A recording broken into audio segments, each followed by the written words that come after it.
SaintSmart sent me over this Genmitsu PROVerXL 4030S CNC machine to test out, so let's get it out of the box and get it assembled. It comes with a large portion of it already pre-assembled, and the instructions for the rest are pretty clear. Even the nuts and bolts are labeled well, and they include wrenches to help you put it all together. All in with unpacking and assembling, it took me about an hour, but that also included figuring out where I was going to put it temporarily to run this test. The entire base of the unit and the XZ axis are the main pre-assembled parts. The XZ just slips over the Y-axis carriages, keys into place, and then gets locked in with 4 bolts on either side. Once the X-axis stepper motor is bolted on, we can install the Z-axis frame to the carrier on the X-axis. There are 4 brackets for the drag cable chains, and once those are in place, you can install the drag chains themselves and bolt them down. The spindle carriage gets bolted to the Z-axis carriage, and then you can finish up the wiring. All the wiring's already tucked into the cable chain and labeled, so once that's in place, you can simply match up all the labels to get all your wiring connected. I'll probably come back in later and add some zip ties just to tidy things up a little bit, but that's just my personal preference. The final step is to get all the wires connected to the control box, and then you can connect that to your computer, add your drivers from the thumb drive, and set it all up in your control software of choice. It will work with most popular software like Candle or Carveco. I'll be running it with UGS since I can import the G-code from the Vectric software that I use for my setups.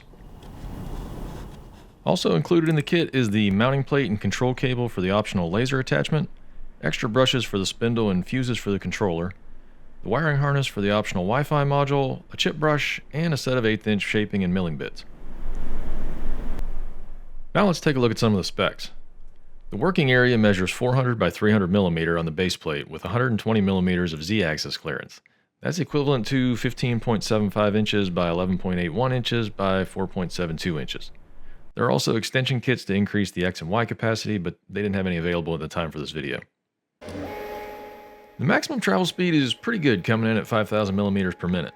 That's going to make for faster setups and faster cuts overall. Taking a look at the motion system, the 4030S features a T-screw with linear rail guide system for the Z-axis with only the spindle moving up and down for faster, more accurate movement. For the X and Y axis, they use a tried and true T-screw and wheel system for smooth movement and accuracy levels down to 0.05 millimeter. One of the biggest upgrades on the 4030S is that it comes standard with a 120 volt AC 710 watt spindle with variable speeds from 6,500 to 30,000 RPM and an 1/8" collet.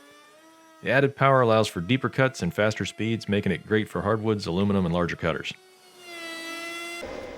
I'll leave links in the description if you want to check out all the specifications. These are our affiliate links, so any purchases made through the links will help support the channel and keep the content coming. Now let's clamp some wood down and make some cuts. First, we're going to test the accuracy with a V-carve on this QR code and see if it's clean and tight enough at the end to actually be able to read it.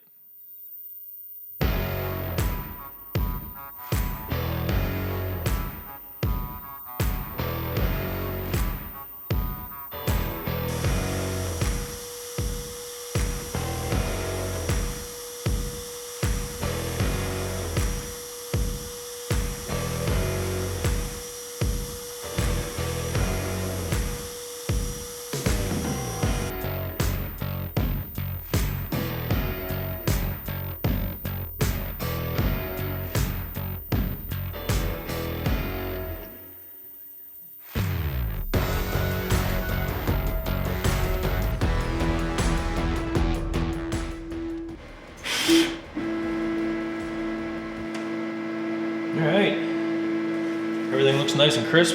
Let's see if it actually works. It does. With the detail test out of the way, let's jump into some hardwoods and test it out on a tray. Alright, to get started on this, we're going to use this pointed tip roundover bit, and we're going to cut out a profile with that. Then we'll come back in with the bowl and tray bit, hog out the pockets, and then finally cut the outside out with a upcut bit. So let's get this thing chucked up and we'll get started.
I'll need to refine my feeds and speeds for this machine, but overall it had no trouble hogging through these hardwoods, and the accuracy was spot on through 3 different bit changes.